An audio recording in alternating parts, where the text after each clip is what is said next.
Praise the lord.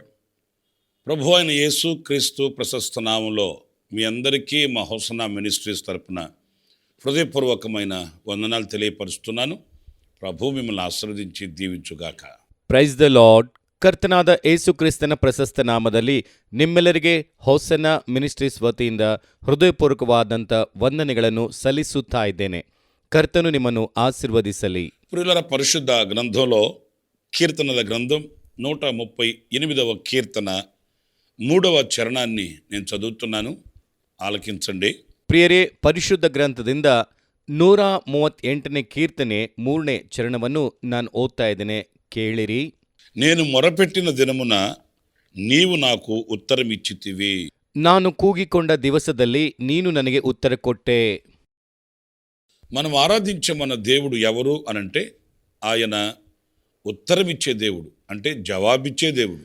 ನಾವು ಆರಾಧನೆ ಮಾಡುವಂಥ ದೇವರು ಯಾರು ಅಂತಂದ್ರೆ ಉತ್ತರವನ್ನು ಕೊಡುವಂಥ ದೇವರು ಅಥವಾ ಜವಾಬನ್ನು ಕೊಡುವಂಥ ದೇವರಾಗಿದ್ದಾನೆ. మనము కాస్త కృంగి లేక అధైర్యపడిన వేళ మనకు జవాబిచ్చే మనుషులు కాస్త దూరంగా కనిపిస్తారు.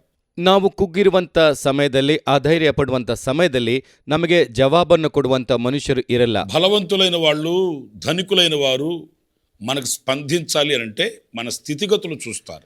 ಬಲವಂತರಾದಂಥವರು ಅಥವಾ ಧನವುಳ್ಳವರು ನಮಗೆ ಸ್ಪಂದಿಸಬೇಕಾದ್ರೆ ನಮ್ಮ ಸ್ಥಿತಿ ಅಥವಾ ನಮ್ಮ ಗತಿಯನ್ನು ಮೊದಲವರು ನೋಡ್ಕೊಳ್ತಾರೆ. కానీ మనం ఆరాధించే మన ప్రభు ఎవరు అనంటే మనము మొరపెట్టినప్పుడు, విన్నపించుకున్నప్పుడు, యాచించినప్పుడు ఆయన మనకు జవాబిచ్చే సజీవుడైన దేవుడు.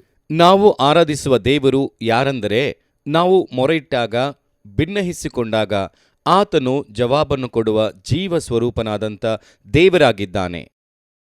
ఏదైనా ఇరుకు ఇబ్బంది మనకు కలిగినప్పుడు మనము మన వేదనను, మన బాధను అనేకులకు వివరించుకుంటాం.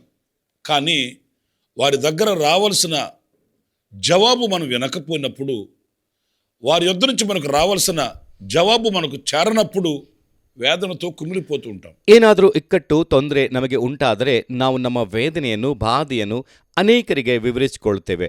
ಆದರೆ ಅವರಿಂದ ಬರಬೇಕಾದ ಜವಾಬನ್ನು ಕೇಳದೆ ಹೋದಾಗ, ನಮಗೆ ಬರಬೇಕಾದ ಜವಾಬು ಬರದೆ ಹೋದರೆ ವೇದನೆಯಿಂದ ಕುಗ್ಗಿ ಹೋಗ್ತೇವೆ. ప్రియులారా, మనం ఆరాధించే దేవుడు ఎవరు విన్నా వినకపోయినా, ఎవరు సమాధానం ఇచ్చినా ఇవ్వకపోయినా, ఆయన మాత్రం మనము ప్రార్థించిన వెంటనే ఆయన మనకు ఉత్తరం ఇచ్చే దేవుడు అనేది ఈ వాక్యంలో మనకు స్పష్టత కలుగుతుంది. ಪ್ರಿಯರೇ, ನಾವು ಆರಾಧಿಸುವ ದೇವರು ಯಾರು ಕೇಳಿದರೂ ಕೇಳದೆ ಹೋದರೂ, ಯಾರೇ ಸಮಾಧಾನ ಕೊಟ್ಟರೂ ಕೊಡದೆ ಹೋದರೂ, ಆತನು ಮಾತ್ರ ನಾವು ಪ್ರಾರ್ಥನೆ ಮಾಡಿದ ಕೂಡಲೇ ಆತ ನಮಗೆ ಉತ್ತರ ಕೊಡುವ ದೇವರು ಎಂಬುದು ಈ ವಾಕ್ಯದಲ್ಲಿ ಸ್ಪಷ್ಟತೆ ನಮಗೆ ಉಂಟಾಗ್ತಾ ಇದೆ. ఎలాంటి జవాబిస్తాడు, ఎలాంటి ఉత్తరాన్ని ఆయన మనకు అందిస్తాడు అనంటే, ಎಂಥ ಜವಾಬನ್ನು ಆತನು ನಮಗೆ ಕೊಡ್ತಾನೆ ಅಥವಾ ಎಂಥರ ಉತ್ತರವನ್ನು ನಮಗೆ ಕೊಡ್ತಾನು ಅಂತಂದ್ರೆ, పరిశుద్ధ గ్రంథంలో ఆదికాండం ಪರಿಶುದ್ಧ ಗ್ರಂಥದಿಂದ ಆದಿಕಾಂಡ 41వ అధ్యాయం 16వ వాక్యాన్ని నేను చదువుతున్నానండి. యోసేపు నా వలన కాదు, దేవుడే ఫరోకు క్షేమకరమైన ఉత్తరమిచ్చునని ఫరోతో చెప్పెను. 41ನೇ ಅಧ್ಯಾಯ 16ನೇ ವಚನವನ್ನು ನಾನು ಓದ್ತಾ ಇದ್ದೇನೆ.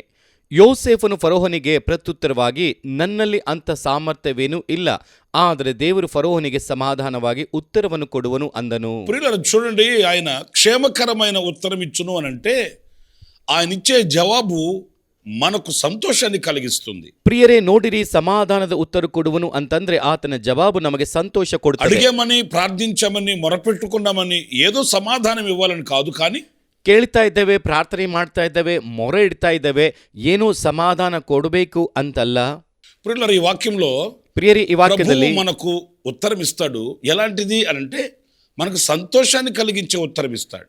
ಕರ್ತನು ನಮಗೆ ಉತ್ತರವನ್ನು ಕೊಡ್ತಾನೆ. ಅದು ಎಂಥದ್ದು ಅಂತಂದ್ರೆ ನಮಗೆ ಸಂತೋಷವನ್ನುಂಟು ಮಾಡುವ ಉತ್ತರ ಕೊಡ್ತಾನೆ. మన హృదయానికి ఆనందాన్ని కలిగించే ఉత్తరాన్ని నేను ఇస్తాడు. ನಮ್ಮ ಹೃದಯಕ್ಕೆ ಆನಂದ ಉಂಟಾಗುವ ಉತ್ತರವನ್ನು ಆತನು ಕೊಡುತ್ತಾನೆ. మనము ప్రార్థించినప్పుడు ఆ ప్రార్థనకు తగిన ప్రతిఫలం మనకు దొరకలేదనుకోండి, ఎంతో వేదన కలుగుతుంది. ನಾವು ಪ್ರಾರ್ಥನೆ ಮಾಡಿದಾಗ ಆ ಪ್ರಾರ್ಥನೆಗೆ ತಕ್ಕ ಪ್ರತಿಫಲ ನಮಗೆ ಸಿಗದೆ ಹೋದ್ರೆ ಎಷ್ಟೋ ವೇದನೆ ನಮಗೆ ಉಂಟಾಗ್ತದೆ. మన ప్రార్థనకు తగిన చక్కటి సమాధానం మనకు వచ్చినప్పుడు మన అంతరంగం గంతులు వేస్తుంది. ನಮ್ಮ ಪ್ರಾರ್ಥನೆಗೆ ತಕ್ಕ ಒಳ್ಳೆಯ ಸಮಾಧಾನ ನಮಗೆ ಬಂದಂತ ಸಮಯದಲ್ಲಿ ನಮ್ಮ ಅಂತರಂಗದಲ್ಲಿ ಸಂತೋಷ ಉಂಟಾಗ್ತದೆ. పిల్లలు పరిశుద్ధ గ్రంథంలో హిజ్కియా చరిత్ర మనం చాలాసార్లు తలపోసుకుంటూ ఉంటాము. ಪ್ರಿಯರೇ, ಪರಿಶುದ್ಧ ಗ್ರಂಥದಲ್ಲಿ ಹಿಜ್ಕೀಯನ ಚರಿತ್ರೆ ಅನೇಕ ಸಾರಿ ನಾವು ಕೇಳ್ತಾ ಇರ್ತೇವೆ.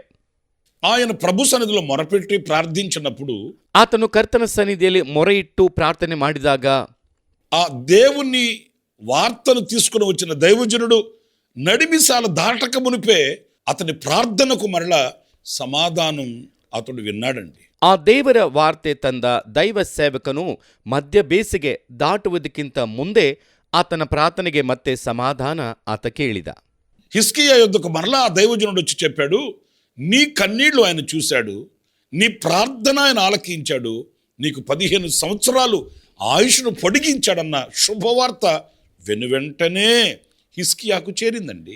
ಹಿಜ್ಕೀಯನ ಬಳಿಗೆ ಮತ್ತೆ ಆ ದೈವ ಸೇವಕನು ಬಂದು ಹೇಳುತ್ತಾ ಇದ್ದಾನೆ, ನಿಮ್ಮ ಕಣ್ಣೀರನ್ನು ಆತನು ನೋಡಿದ್ದಾನೆ, ನಿಮ್ಮ ಪ್ರಾರ್ಥನೆ ಆತನು ಕೇಳಿದ್ದಾನೆ, ನಿಮಗೆ 15 ವರ್ಷ ಆಯುಸ್ಸನ್ನು ಹೆಚ್ಚಿಸಿದ್ದಾನೆ ಎಂಬ ಶುಭವಾರ್ತೆ ಕೂಡಲೇ ಹಿಜ್ಕೀಯನ ಬಳಿ ಸೇರಿತು. వాస్తవంగా దేవుడు ఏమనాలి? నేను ఒక మాట చెప్పాను, ఓ ఆజ్ఞ జారీ చేశాను, దానిని మార్చలేను, ఇలాగా శక్తి కలిగిన దేవుని సన్నిధి నుంచి సమాధానం రావాలి. ಆ ಸಮಯದಲ್ಲಿ ದೇವರು ಏನಂತ ಹೇಳಬೇಕು? ನಾನೊಂದು ಮಾತು ಹೇಳಿದ್ದೇನೆ, ಒಂದು ಆಜ್ಞೆಯನ್ನು ನಾನು ಬಿಡುಗಡೆ ಮಾಡಿದ್ದೇನೆ, ಅದನ್ನು ಬದಲಾಯಿಸಲಾರೆ. ಹೀಗೆ ಶಕ್ತಿಯುಳ್ಳ ದೇವರ ಸನ್ನಿಧಿಯಿಂದ ಸಮಾಧಾನ ಬರಬೇಕು. కానీ దేవుడు అలాగ అనలేదండి. ಆದರೆ ದೇವರು ಹಾಗೆ ಮಾತಾಡ್ತಾ ಇಲ್ಲ. హిజ్కియా కన్నీరు కార్చగానే ಹಿಜ್ಕೀಯ ಕಣ್ಣೀರನ್ನು ಸುರಿಸಿದ ಕೂಡಲೇ ఆయన కనికరం చూపించి ಆತನು ಕರುಣೆ ತೋರಿಸಿ, హిజ్కియా గోడ వైపు తిరిగి ప్రార్థించగానే ಹಿಜ್ಕೀಯ ಗೋಡೆ ಕಡೆಗೆ ತಿರುಗಿ ಪ್ರಾರ್ಥನೆ ಮಾಡಿದ ఆయన ಕೂಡಲೇ మీద జాలి పడ్డాడు, ಆತನ ಮೇಲೆ ಕರುಣೆ ತೋರಿಸಿದ. వెంటనే సమాధానం ఇచ్చాడు. ಕೂಡಲೇ ಸಮಾಧಾನವನ್ನು ಕೊಡ್ತಾ ಇದ್ದಾನೆ. ఆ సమాధానం కూడా ఎలాంటిది? ಆ ಸಮಾಧಾನ ಕೂಡ ಎಂತದ್ದು? సంతోషాన్ని కలిగించే సమాధానం, ಸಂತೋಷವನ್ನು ಉಂಟು ಮಾಡುವಂತ ಸಮಾಧಾನ. అతడు ఆనందంతో గంతులు వేయగలిగినటువంటి శుభ సమాచారాన్ని దేవుడు అందించాడండి. ಆತನು ಸಂತೋಷದಿಂದ ಚೀರಾಡಬಲ್ಲಂತ ಸಂತೋಷವನ್ನು ದೇವರು ಅನುಗ್ರಹಿಸುತ್ತಾ ಇದ್ದಾನೆ. పిల్లలారా, ఈ రోజున ಪ್ರಿಯರೇ, ಈ ದಿನ దేవుని మాటలు వింటున్న నీ బ్రతుకులో అనేక సందర్భాలలో నీవు విన్నపించుకున్న విన్నపానికి ఎవరి దగ్గర సమాధానం రాని పరిస్థితుల్లో ఒకవేళ కన్నీరు కారుస్తూ ఉన్నావేమో. ದೇವರ ಮಾತನ್ನು ಕೇಳುವಂತ ನಿನ್ನ ಬದುಕಿನಲ್ಲಿ ಅನೇಕ ಸಂದರ್ಭಗಳಲ್ಲಿ ನೀನು ಬೇಡಿಕೊಂಡಂತ ಬೇಡಿಕೆಗಳಿಗೆ ಯಾರ ಹತ್ತಿರದಿಂದಲೂ ಸಮಾಧಾನ ಬರ್ತಾ ಇಲ್ಲ ಎಂದು ಕಣ್ಣೀರನ್ನು ಸುರಿಸುತ್ತಾ ಇರಬಹುದು. నిశ్చయముగా నా దేవుడు ఈ రోజున నీ మొరకు తగిన సమాధానం అనుగ్రహించునుగాక. ಖಂಡಿತವಾಗಿ ನನ್ನ ದೇವರು ನಿನ್ನ ಮೊರೆಗೆ ತಕ್ಕಂತ ಸಮಾಧಾನ ಈ ದಿನ ಅನುಗ್ರಹಿಸಲಿ.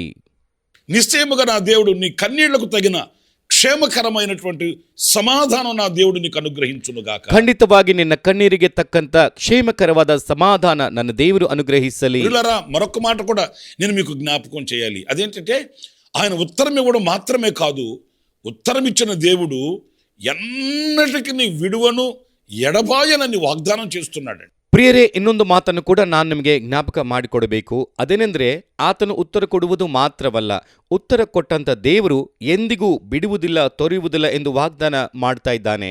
యెషయా గ్రంథం 41వ అధ్యాయం 17వ వాక్యంలో మనం చదివినప్పుడు, ಯೆಶಾಯ ಗ್ರಂಥ 41ನೇ ಅಧ್ಯಾಯ 17ನೇ ವಚನ ಓದುವುದಾದರೆ, రాయబడిన మాటల్ని నేను చదువుతున్నానండి. ಬರೆದಿರುವ ಮಾತನ್ನು ನಾನು ಓದ್ತೇನೆ. దీన దరిద్రులు నీళ్లు వెదుకుచున్నారు, నీళ్లు దొరకక వారి నాలుక దప్పి చేత ఎండిపోచున్నది.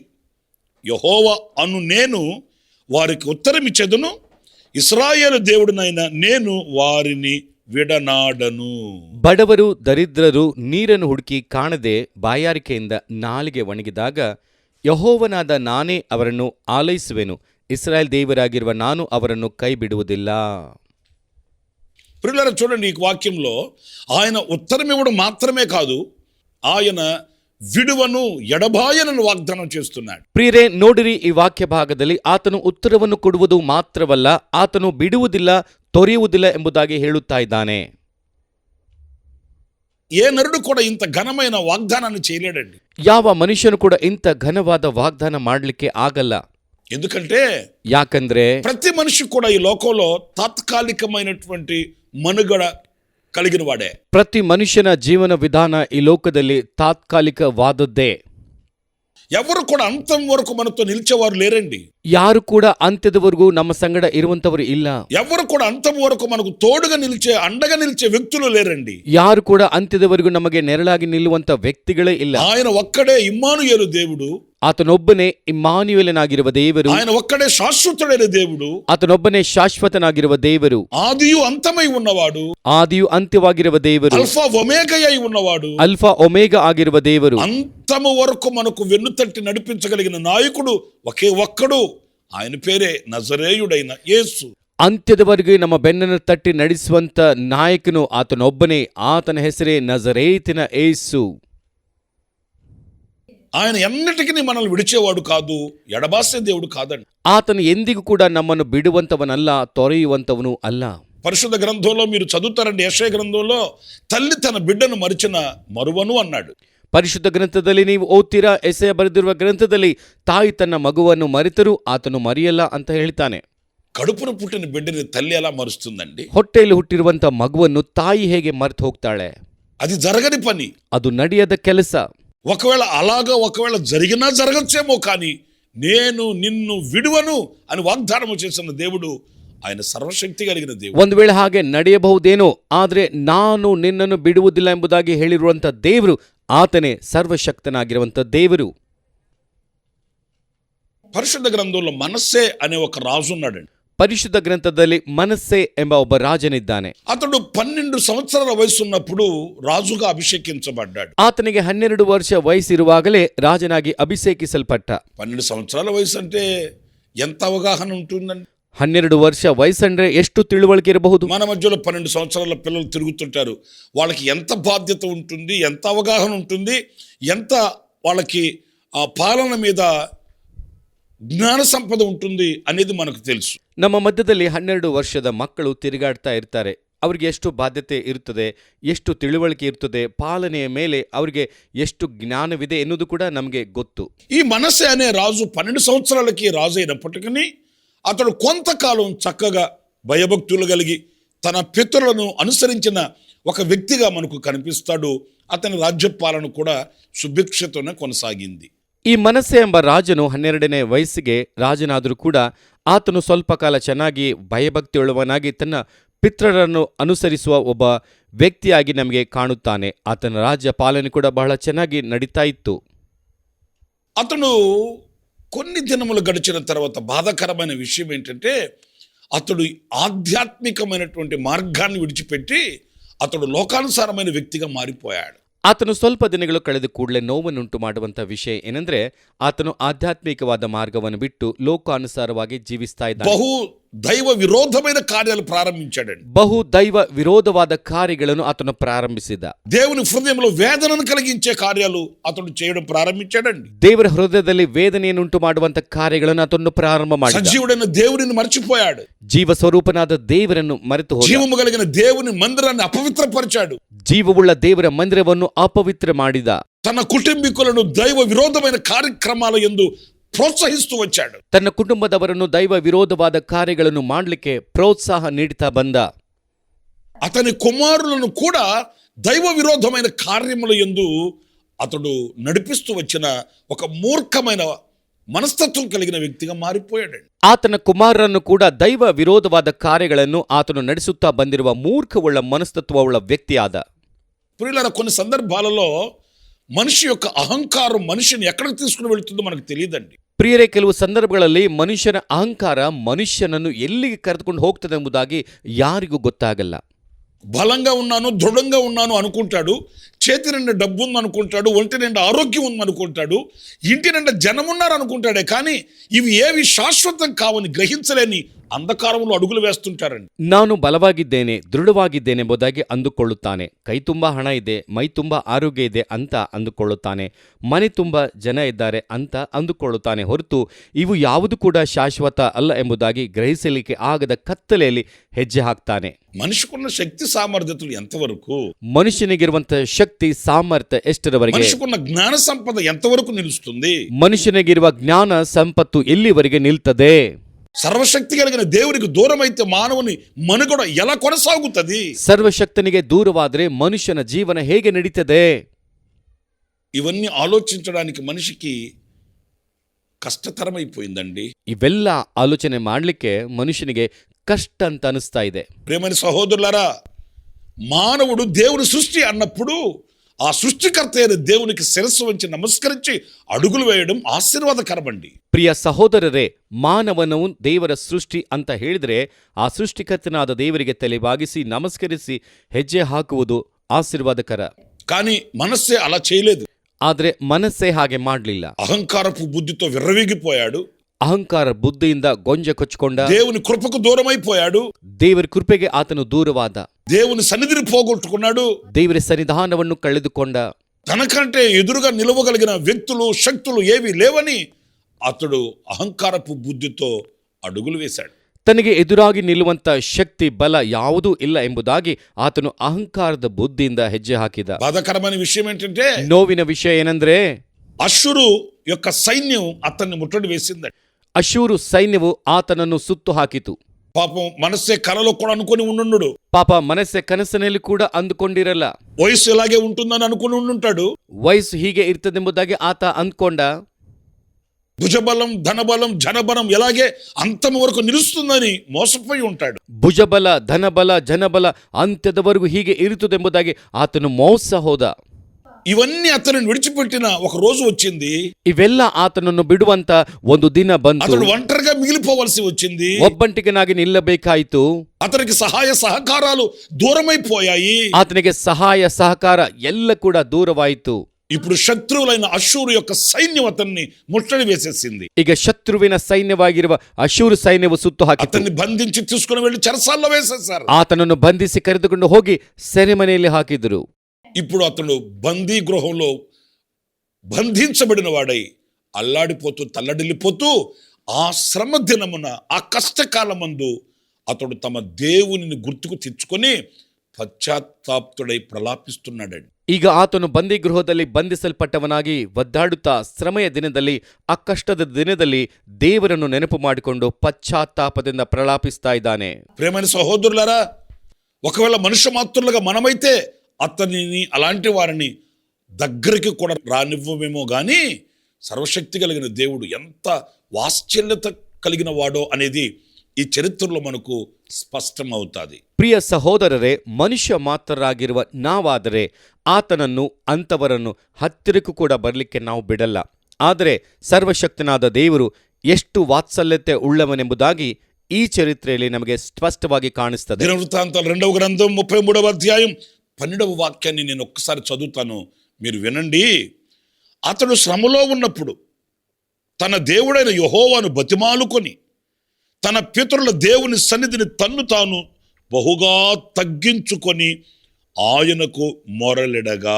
ಪೂರ್ವಕಾಲ ವೃತ್ತಾಂತದ 2ನೇ ಗ್ರಂಥ 33ನೇ ಅಧ್ಯಾಯ 12ನೇ ವಚನ ನಾನು ಓದ್ತೇನೆ. ಅವನು ಬಾಧೆಯಲ್ಲಿರುವಾಗ ತನ್ನ ದೇವರಾದ ಯೆಹೋವನನ್ನು ಬೇಡಿಕೊಂಡದ್ದಲ್ಲದೆ ತನ್ನ ಪಿತೃಗಳ ದೇವರ ಮುಂದೆ ತನ್ನನ್ನು ಬಹಳವಾಗಿ ತಗ್ಗಿಸಿಕೊಂಡು ಆತನಿಗೆ ಪ್ರಾರ್ಥನೆ ಮಾಡಿದನು. అతడు శ్రమలో ఉన్నప్పుడు అతడు యెహోవా సన్నిధిలో మొరలిడగా. నిజమేనండి, మనిషికి ఒక శ్రమ కలిగితే గాని, తన స్థితి తనకు జ్ఞాపకం వస్తే గాని శక్తి కలిగిన దేవుని వైపు తిరగలేని దుస్థితి రోజున మానవునికి వాటిల్లిందండి. ಗಮನಿಸಿರಿ ಪ್ರಿಯರೇ, ಆತನು ಶ್ರಮೆಯಲ್ಲಿರುವಾಗ ಆತನು ಯೆಹೋವನ ಸನ್ನಿಧಿಯಲ್ಲಿ ಮೊರೆ ಇಡಲು. ನಿಜವಿರಿ, ಮನುಷ್ಯನಿಗೆ ಒಂದು ಶ್ರಮೆ ಬಂದಾಗಲೇ, ತನ್ನ ಸ್ಥಿತಿ ತನಗೆ ನೆನಪು ಬಂದಾಗಲೇ ಶಕ್ತಿಯುಳ್ಳ ದೇವರ ಕಡೆಗೆ ತಿರುಗಲಾಗದ ದುಸ್ಥಿತಿ ಈ ಮಧ್ಯದಲ್ಲಿ ಮನುಷ್ಯನಿಗೆ ಹೆಚ್ಚಾಗ್ತಾ ಇದೆ. శత్రువు చేతిలో నలిగిపోతూ బంధించబడిన వాడై బంది గృహంలో చేరి ఇప్పుడు అతను కార్చిన కన్నీళ్లు ఎవరు వింటారండి? ಶತ್ರುವಿನ ಕೈಲೇ ನೆರಳಾಡ್ತಾ ಬಂಧಿಸಲ್ಪಟ್ಟವನಾಗಿ ಬಂದಿ ಗೃಹಕ್ಕೆ ಸೇರಿ ಕಣ್ಣೀರನ್ನು ಸುರಿಸಿದ್ರೆ ಯಾರು ಕೇಳ್ತಾರೆ? అన్ని ఉన్నప్పుడేమో అహంకారపు మత్తుతో ఊరేగి, ಎಲ್ಲ ಇರುವಾಗ ಅಹಂಕಾರದ ಮತ್ತಿನಿಂದ ಮೆರವಣಿಗೆ ಮಾಡಿ, ఇప్పుడు శ్రమ కలిగినప్పుడు దేవుని వైపు తిరిగి మొరపెట్టుకుంటున్నాడు, అంగలార్చి కన్నీళ్లు కారుస్తున్నాడు. ಈಗ ಶ್ರಮೆ ಬಂದಾಗ ದೇವರ ಕಡೆಗೆ ತಿರುಗಿ ಕಣ್ಣೀರು ಹಾಕ್ತಾ ಇದ್ದಾನೆ, ಬೇಡಿಕೊಳ್ಳುತ್ತಾ ಇದ್ದಾನೆ. కానీ అలాంటి దుస్థితిలో ఉన్న వారిని సహితం ఆయన విడనాడిన వాడు కాదు, ఆయన దాటుకొని వెళ్ళిన వాడు కానే కాదని. ಆದರೆ ಅಂತ ದುಸ್ಥಿತಿಯಲ್ಲಿ ಇರುವಂತವರನ್ನು ಕೂಡ ಆತನು ಬಿಡುವಂತವನಲ್ಲ, ದಾಟಿ ಹೋಗುವವನಲ್ಲ. నా ప్రభు అయిన యేసుక్రీస్తు మనం ఆరాధించే మన దైవం ఎవరు అనంటే, ನನ್ನ ಕರ್ತನಾದ ಯೇಸು ಕ್ರಿಸ್ತನು ನಾವು ಆರಾಧನೆ ಮಾಡುವಂತ ದೇವರು, ದೈವವು ಯಾರಂದ್ರೆ ఆ దుస్థితిలో ఉన్న వాణిని కూడా దూరం చేసుకొనక ప్రేమతో హక్కున చేర్చుకొని దయతో అతనిని క్షమించి అతనిని మరలా తమ దేశానికి విడిపించి తీసుకుని వెళ్ళిన ఘన చరిత్ర. ఇదిగో ఈ వాక్యంలో నేను 13వ వాక్యం చదువుతాను, మీరు ಒಕ್ಕಸಾರಿ ಆಲಕಿಂಚಂడి. ಆ ದುಸ್ಥಿತಿಯಲ್ಲಿ ಇರುವವರನ್ನು ಕೂಡ ದೂರ ಮಾಡಿಕೊಳ್ಳದೆ ಪ್ರೀತಿಯಿಂದ ಹತ್ತಿರಕ್ಕೆ ಸೇರಿಸಿಕೊಂಡು ದಯೆಯಿಂದ ಆತನನ್ನು ಕ್ಷಮಿಸಿ ಮತ್ತೆ ಅವರ ದೇಶಕ್ಕೆ ಕರೆದುಕೊಂಡು ಹೋಗಿರುವ ಒಂದು ದೊಡ್ಡ ಚರಿತ್ರೆ ಈಗೋ ಈ ವಾಕ್ಯದಲ್ಲಿ ಕಾಣ್ತದೆ. ನಾನು 13ನೇ ವಾಕ್ಯವನ್ನು ಓದ್ತೇನೆ, ಒಂದ್ಸಲ ಕೇಳ್ರಿ. ఆయనకు మొరలెడగా ఆయన తన విన్నపములను ఆలకించి. ప్రియులారా చూసారండి, ಆತನಿಗೆ ಪ್ರಾರ್ಥನೆ ಮಾಡಿದನು, ಆಗ ಆತನು ಕನಿಕರಪಟ್ಟು ಅವನ ಬಿನ್ನಹವನ್ನು ಕೇಳಿ. ಪ್ರಿಯರೇ, ನೋಡಿದಿರಾ? అతనిని యెరూషలేమునకు మరలా తమ రాజ్యంలోనికి తీసుకుని వెళ్ళాడట దేవుడు. ಆತನನ್ನು ಯೆರೂಷಲೇಮಿಗೆ ತನ್ನ ರಾಜ್ಯಕ್ಕೆ ದೇವರು ತಿರುಗಿ ಕರೆದುಕೊಂಡು ಹೋದನಂತೆ. అతన్ని మనవులను ఆలకించి, ಆತನ ಬಿನ್ನಹಗಳನ್ನು ಕೇಳಿ, అలాంటి క్రూరమైన వ్యక్తి యొక్క మనవి కూడా ఆలకించి, ಅಂತ ಕ್ರೂರ ವ್ಯಕ್ತಿಯ ಬಿನ್ನಹವನ್ನು ಕೂಡ ದೇವರು ಕೇಳಿ అతనికి ఉత్తరం ఇచ్చి, ಆತನಿಗೆ ಉತ್ತರವನ್ನು ಕೊಟ್ಟು, అతనికి సమాధానం ఇచ్చి, ಆತನಿಗೆ ಸಮಾಧಾನ ಕೊಟ್ಟು తమ రాజ్యములోనికి మరలా తమ పూర్వ స్థితిలోనికి అతన్ని తీసుకుని వెళ్ళినట్లు ఇదిగో ఈ ఘన చరిత్ర మన కనుల ఎదుట కనబడుతుంది. ತಮ್ಮ ರಾಜ್ಯದ ಒಳಗೆ ತಮ್ಮ ಪೂರ್ವ ಸ್ಥಿತಿಗೆ ಕರೆದುಕೊಂಡು ಹೋಗಿರುವ ಹಾಗೆ ಇಗೋ ಈ ವಾಕ್ಯ ಭಾಗದಲ್ಲಿ ನಮಗೆ ಕಂಡು ಬರ್ತದೆ.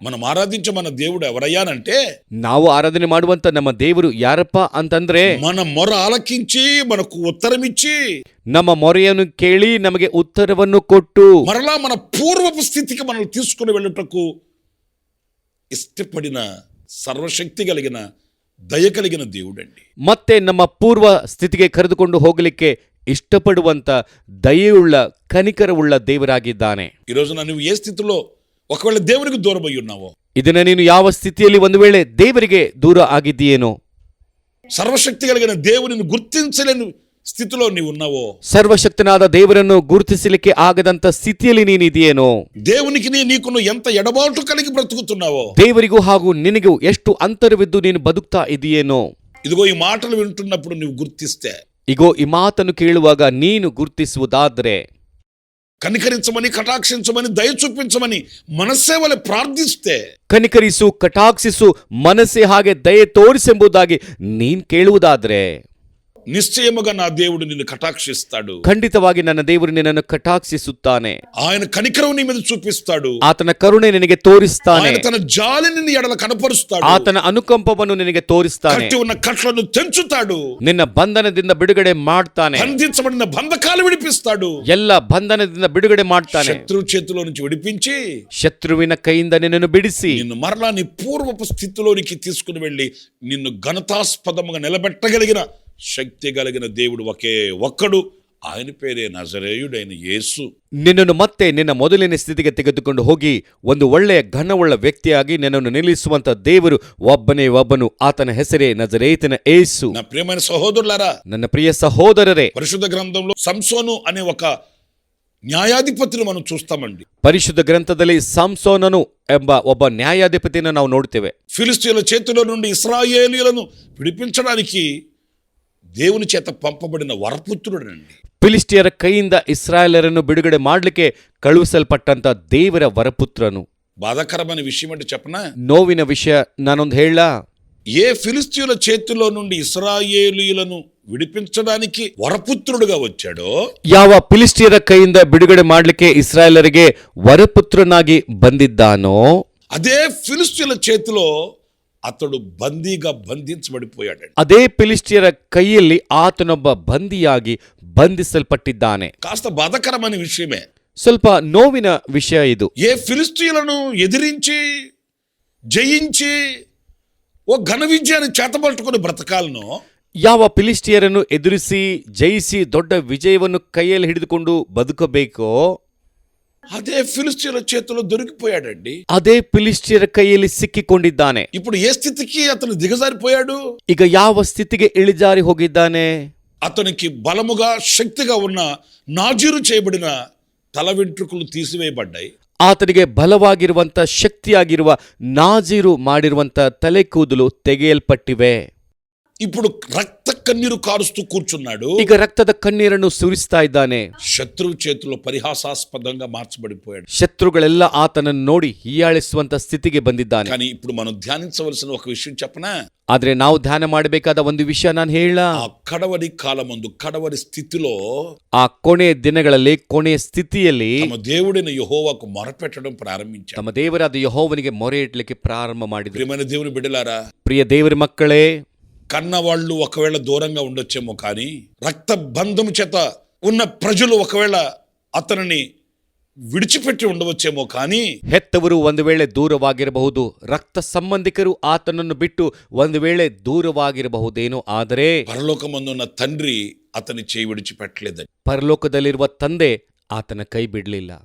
అతని మొరకు కూడా ఆయన ఉత్తరం ఇచ్చాడు. ಆತನ ಮೊರೆಗೂ ಕೂಡ ಆತನು ಉತ್ತರವನ್ನು ಕೊಟ್ಟನು. అతని ప్రార్థనకు కూడా ఆయన జవాబిచ్చాడు. ಆತನ ಪ್ರಾರ್ಥನೆಗೂ ಕೂಡ ಆತ ಉತ್ತರ ಕೊಟ್ಟ. ఆఖరి క్షణమందు అతడు చేసుకున్న మనవికి ఆయన ప్రత్యుత్తరం ఇచ్చాడండి. ಕೊನೆಯ ಕ್ಷಣದಲ್ಲಿ ಆತನು ಮಾಡಿರುವ ಭಿನ್ನಹಗಳಿಗೂ ಕೂಡ ಆತನು ಉತ್ತರವನ್ನು ಕೊಡ್ತಾ ಇದ್ದಾನೆ. అతనికి కావలసిన పూర్వపు బలాన్ని ప్రసాదించాడు. ಆತನಿಗೆ ಬೇಕಾಗಿರುವ ಮೊದಲನೇ ಬಲವನ್ನು ಕೂಡ ಆತನು ಕೊಟ್ಟಿದ್ದಾನೆ. ఆఖరి దినమందు అతడు ఏదైతే ప్రభుని అడిగాడో ఆ ఆశ తీర్చిన దేవుడిగా మనకు కనిపిస్తాడు. ಕೊನೆಯ ದಿನಗಳಲ್ಲಿ ಆತನು ಕರ್ತನನ್ನು ಏನೇನು ಕೇಳಿದ್ನೋ ಆಸೆಯನ್ನು ತೀರಿಸಿರುವ ದೇವರಾಗಿ ನಮಗೆ ಕಾಣಿಸ್ತಾ ಇದ್ದಾನೆ. నా ప్రియమైన సహోదరులారా, ನನ್ನ ಪ್ರಿಯ ಸಹೋದರರೇ, ఇదిగో ఈ మాటలు వింటున్నా నీవు ఏ స్థితిలో ఉన్నప్పటికీ నీ కూడా ಈಗೋ ಈ ಮಾತನ್ನು ಕೇಳುವಂತೆ ನೀನು ಯಾವ ಸ್ಥಿತಿಯಲ್ಲಿ ಇದ್ರೂ ಕೂಡ, ఎంత ఘోరమైన పాపినైనా రక్షించి కాపాడి హక్కును చేర్చుకునే దేవుడు ఇదిగో ఈ రోజున నీ ఎదుట నిలిచాడు. ಎಷ್ಟು ದೊಡ್ಡ ಪಾಪಿಯನ್ನಾದರೂ ಆತನನ್ನು ಕ್ಷಮಿಸಿ ಹತ್ತಿರಕ್ಕೆ ಸೇರಿಸಿಕೊಳ್ಳುವಂತ ದೇವರು ಈ ದಿನ ನಿನ್ಮುಂದೆ ನಿಂತ್ಕೊಂಡಿದ್ದಾನೆ. నీ హృదయం తెరచి ప్రభుతో ఈ రోజున మాట్లాడుకోగలిగితే, ನಿನ್ನ ಹೃದಯವನ್ನು ತೆರೆದು ಈ ದಿನ ಕರ್ತನೊಂದಿಗೆ ನೀನು ಮಾತಾಡುವುದಾದ್ರೆ, అరమర లేకుండా ప్రభుతో నువ్వు వినిపించుకోగలిగితే, ಮುಚ್ಚುಮೊರೆ ಇಲ್ಲದೆ ಕರ್ತನೊಂದಿಗೆ ನೀನು ಬೇಡಿಕೊಳ್ಳುವುದಾದ್ರೆ, నిశ్చయముగా నా దేవుడు నీకు ఉత్తరం ఇస్తాడు. ಖಂಡಿತವಾಗಿ ನನ್ನ ದೇವರು ಉತ್ತರವನ್ನು ಕೊಡ್ತಾನೆ. నిశ్చయముగా నా దేవుడు నీకు జవాబిస్తాడు. ಖಂಡಿತವಾಗಿ ನನ್ನ ದೇವರು ಜವಾಬನ್ನು ಕೊಡ್ತಾನೆ. నిశ్చయముగా నా దేవుడు నిన్ను ఆయన మరలా విడిపించి నడిపించి ఘనపరుస్తాడు. ಖಂಡಿತವಾಗಿ ನನ್ನ ದೇವರು ಮತ್ತೆ ನಿನ್ನನ್ನು ಬಿಡಿಸಿ ನಡೆಸಿ ಘನಪಡಿಸುತ್ತಾನೆ. నిన్ను మరలా పూర్వపు స్థితికి తీసుకుని వెళ్తాడు. ಮತ್ತೆ ಮೊದಲನೇ ಸ್ಥಿತಿಗೆ ನಿನ್ನನ್ನು ಕರೆದುಕೊಂಡು ಹೋಗ್ತಾನೆ. నీ నోటి నిండా నవ్వు చూస్తాడు. ನಿನ್ನ ಬಾಯಿ ತುಂಬಾ ನಗೆಯನ್ನು ನೋಡ್ತಾನೆ. నీ బ్రతుకులో ఎప్పుడు ఎన్నడూ ఎక్కడ చూడని ఒక ఆశ్చర్యకరమైన మేలు చేత నిన్ను అలంకరిస్తాడు. ನಿನ್ನ ಬದುಕಿನಲ್ಲಿ ಎಂದಿಗೂ ಕೂಡ ಕಾಣದಂತ ನೋಡದಂತ ಆಶ್ಚರ್ಯಕರವಾದಂತ ಮೇಲನ್ನು ಆತನು ಮಾಡ್ತಾನೆ. మరి ప్రభు సన్నిధిలో ప్రార్థన చేద్దామా? ಹಾಗಾದ್ರೆ ಕರ್ತನ ಸನ್ನಿಧಿಯಲ್ಲಿ ಪ್ರಾರ್ಥನೆ ಮಾಡೋಣವಾ? తలలోంచి కళ్ళు మూయండి, ప్రార్థన చేసుకుందాం. ತಲೆ ಬಾಗಿಸಿರಿ, ಕಣ್ಮುಚ್ಕೊಡ್ರಿ, ಪ್ರಾರ್ಥನೆ ಮಾಡಿಕೊಳ್ಳೋಣ. జీవాధిపతి అయిన ప్రభువా, మీకు వందనాలు చెల్లిస్తున్నాను. ಜೀವಾಧಿಪತಿಯಾದ ತಂದೆ, ನಿನಗೆ ವಂದನೆಗಳು. మహోన్నతుడా, మహోపకారి, నిన్ను స్తుతిస్తున్నాను స్వామి. ಮಹೋನ್ನತನೇ, ಮಹೋಪಕಾರಿಯೇ, ನಿನಗೆ ಸ್ತುತಿಯನ್ನು ನಾನು ಸಲ್ಲಿಸುತ್ತಾ ಇದ್ದೇನೆ. మాకు ఉత్తరం ఇచ్చే దేవుడవు నాయనా. ನಮಗೆ ಉತ್ತರ ಕೊಡುವ ತಂದೆ ನೀನು. క్షేమకరమైన ఉత్తరం ఇచ్చే దేవుడవు స్వామి. ಕ್ಷೇಮಕರವಾದ ಉತ್ತರವನ್ನು ಕೊಡುವಂತ ದೇವರು ನೀನು ಸ್ವಾಮಿ. ఆనాడు మా పితరులకు మీరు ఉత్తరం ఇచ్చి జవాబిచ్చి వాళ్ళని దీవించిన దేవుడవు. ಆ ದಿನ ನಮ್ಮ ಪಿತರರಿಗೆ ಉತ್ತರವನ್ನು ಕೊಟ್ಟು ಜವಾಬನ್ನು ಕೊಟ್ಟು ಅವರನ್ನು ಆಶೀರ್ವಾದ ಮಾಡಿರುವ ದೇವರು. ఈనాడు మేము కూడా రిక్త హస్తాలతో మీ వైపు చేతులు ఎత్తుతున్నాము. ಈ ದಿನ ನಾವು ಕೂಡ ನಮ್ಮ ಕೈಗಳನ್ನು ನಿಮ್ಮ ಕೈ ಕಡೆಗೆ ಎತ್ತುತ್ತಾ ಇದ್ದೇವೆ. కనికరించమని వేడుకుంటున్నాము. ಕರುಣೆ ತೋರಿಸೆಂಬುದಾಗಿ ಬೇಡಿಕೊಳ್ತಾ ಇದ್ದೇವೆ. కృప చూపమని వేడుకొనుచున్నాము. ಕೃಪೆ ತೋರಿಸಿರೆಂಬುದಾಗಿ ಬೇಡಿಕೊಳ್ತಾ ಇದ್ದೇವೆ. ఆనాడు హిస్కియాను జ్ఞాపకం చేసుకొని ನೀವು ఉత్తరం ఇచ్చినట్లుగా, ಆ ದಿನ ಹಿಸ್ಕಿಯನನ್ನು ಜ್ಞಾಪಕ ಮಾಡಿಕೊಂಡು ನೀನು ಉತ್ತರ ಕೊಟ್ಟಿರುವ ಹಾಗೆ, మనస్సేను జ్ఞాపకం చేసుకొని ఉత్తరం ఇచ్చినట్లుగా, ಮನಸ್ಸನ್ನು ಜ್ಞಾಪಕ ಮಾಡಿಕೊಂಡು ಉತ್ತರವನ್ನು ಕೊಟ್ಟಿರುವ ಹಾಗೆ, శాంసన్ని జ్ఞాపకం చేసుకొని జవాబిచ్చినట్లుగా, ಸಂಸೋನನನ್ನು ಜ್ಞಾಪಕ ಮಾಡಿಕೊಂಡು ಉತ್ತರ ಕೊಟ್ಟಿರುವ ಹಾಗೆ, ఈ సన్నిధిలో నిలిచిన మీ బిడ్డలో ఒక్కొక్కరి మిచ్చలు సమర్పిస్తున్నాను. ನಿನ್ನ ಸನ್ನಿಧಿಯಲ್ಲಿ ನಿಂತಿರುವ ನಿನ್ನ ಮಕ್ಕಳನ್ನು ಒಬ್ಬೊಬ್ಬರನ್ನು ನಿನ್ನ ಕೈಗೆ ಒಪ್ಪಿಸ್ತಾ వారి ಇದ್ದೇನೆ. కన్నీళ్లు తొడవండి, ಅವರ ಕಣ್ಣೀರನ್ನು ಒರೆಸಿರಿ, వారి విజ్ఞాపన ఆలకించండి, ಅವರ ವಿಜ್ಞಾಪನೆಯನ್ನು ಕೇಳಿರಿ, ఆశ్చర్యకరమైన మేలు చేయండి నాయన. ಆಶ್ಚರ್ಯಕರವಾದ ಮೇಲನ್ನು ಮಾಡಿ ತಂದೆ. ఈ మాటలు వింటున్న ప్రతి బిడ్డలు ఆశ్చర్యకరమైన సహాయం చేత సాక్షిగా నిలుచున్నట్లుగా సహాయం ಈ చేయమని, ಮಾತನ್ನು ಕೇಳುವಂತ ಪ್ರತಿ ಮಕ್ಕಳು ಆಶ್ಚರ್ಯಕರವಾದ ಸಹಾಯವನ್ನು ಹೊಂದುವ ಹಾಗೆ ಸಾಕ್ಷಿಯಾಗಿ ನೀವು ನಿಲ್ಲಿಸಬೇಕೆಂದು యేసు నామములో ప్రార్థన చేసి వేడుకొనుచున్నాను. ಯೇಸು ನಾಮದಲ್ಲಿ ಪ್ರಾರ್ಥನೆ ಮಾಡಿ ಬೇಡ್ಕೊಳ್ತಾ ಇದ್ದೇವೆ ತಂದೆ. ఆమేన్. ಆಮೇನ್. ప్రభువైన యేసుక్రీస్తు నామములో మీ అందరికి మరొకసారి మా హోసన్నా మినిస్ట్రీస్ తరపున హృదయపూర్వకమైన వందనాలు తెలియపరుస్తున్నాను. ప్రభు మిమ్మల్ని ఆశీర్వదించి దీవించుగాక. ಕರ್ತನಾದ ಯೇಸು ಕ್ರಿಸ್ತನ ನಾಮದಲ್ಲಿ ಇನ್ನೊಂದಾವರ್ತಿ ನಿಮ್ಮೆಲ್ಲರಿಗೂ ಹೋಸನ್ನ ಮಿನಿಸ್ಟ್ರೀಸ್ ವತಿಯಿಂದ ಹೃದಯಪೂರ್ವಕವಾದ ವಂದನೆಗಳು. ಕರ್ತನು ನಿಮ್ಮೆಲ್ಲರನ್ನು ಆಶೀರ್ವದಿಸಲಿ. ಆಮೇನ್. ಪ್ರತಿ ಶುಕ್ರವಾರ ಈ ಕೃಪಾ ವಾಕ್ಯವು ಎಂಬ ಕ್ಲುಪ್ತ ಸಂದೇಶಗಳಿಗಾಗಿ ಹಾಗೂ ಇನ್ನೂ ಹೆಚ್ಚಿನ ಆತ್ಮ ಸಂಬಂಧವಾದಂಥ ಸಂದೇಶಗಳಿಗಾಗಿ ನಮ್ಮ ಈ ಯೂಟ್ಯೂಬ್ ಚಾನೆಲ್ ಅನ್ನು ಸಬ್ಸ್ಕ್ರೈಬ್ ಮಾಡಿಕೊಳ್ಳಿರಿ. Pastor Ramesh Hosanna ministries.